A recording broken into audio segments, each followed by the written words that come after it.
All right, we're on hole number 3 of the East Coast Tournament. And Monday's qualifying round of the rookie division. Let's go check out hole number 3. Oh my gosh.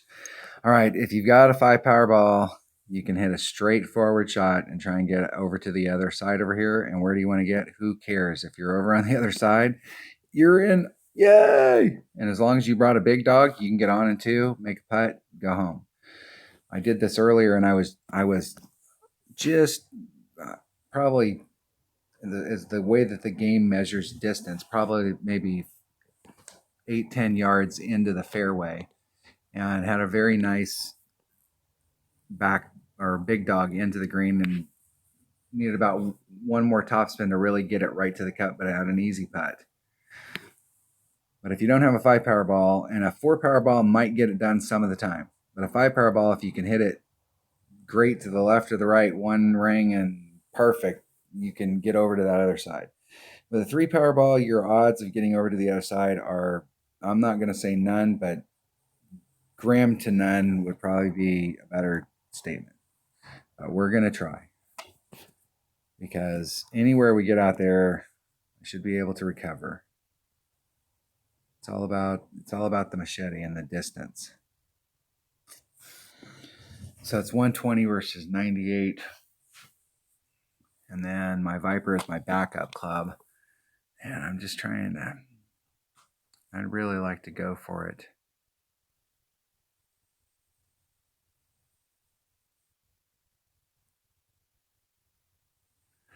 I'm going to take this bag right here.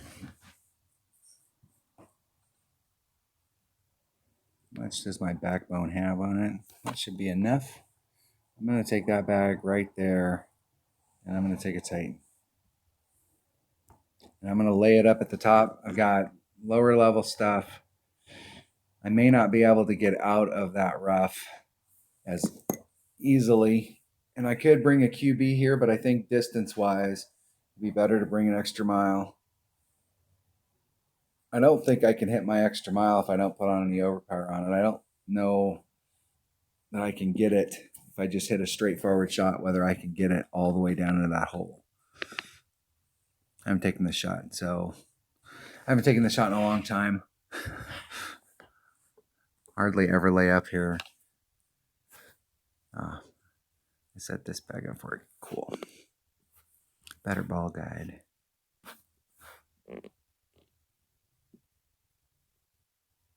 I don't need to get too greedy. I'm going to put 1.5 on it. And that might be too much. Take 4 wind out. Just try and lay it up out there in front. Hitting it perfect.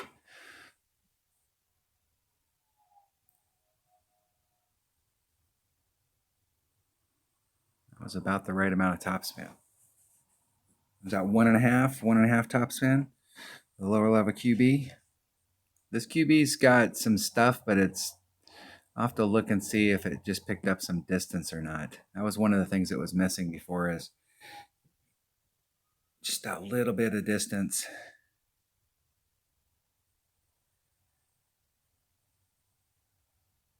Nice shot, as long as they don't skirt off over to that rough. All right, let's see what this puts us. I don't know. I might be able to get over that island with a big dog. Might be over it. Yes. And the wind's going with me. I'm trying to get up into that area up there. I can't see where I'm going because I don't have any ball guide. The wind's going to push me forward about that far.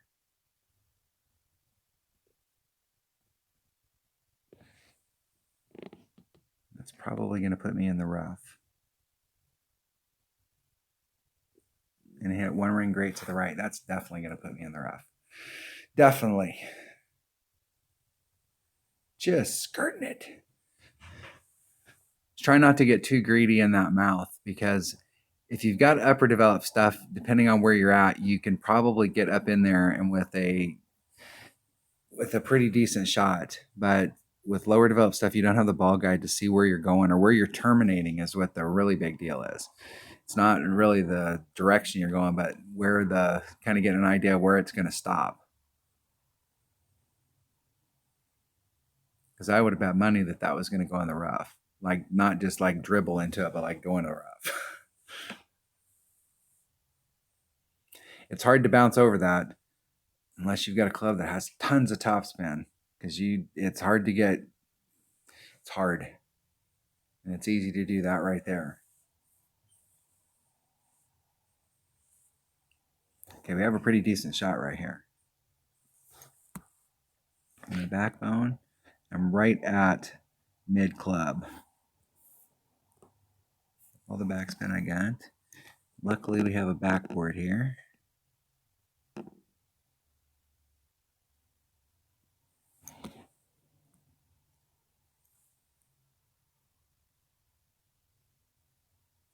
Okay, 2-4 to 1-5 per ring. I'm going to go about a ring and a half, a little over. Ring and 2/3. Hitting it perfect. Let's see if we got the trajectory right. Just a bit outside. And I was taking the risk there by going that far up the hill that I would roll down the hill like this. I could have been a little bit closer, but I really wanted to try and see if I could get the trajectory right. And I'll go back and watch that video and see where I set it up. So if I get back in that similar spot, I can try and work that area. So I'm not starting at scratch each time. Starting from scratch each time.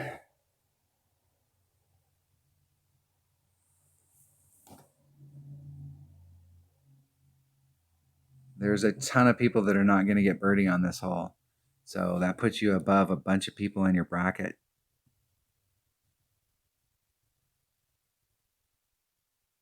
And there's going to be a bunch of people in the bracket that are going to shoot the minimum score of -11, but if you look at their scorecard, they dropped a shot and then they picked one up.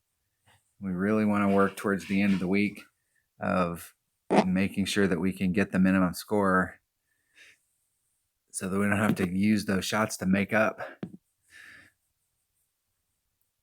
That's what's separating those people at the top of the bracket from those of us that aren't at the top of the bracket.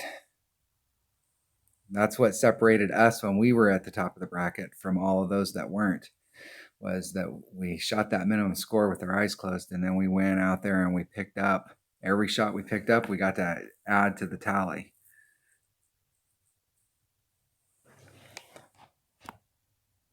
Good game. Good luck in the tournament.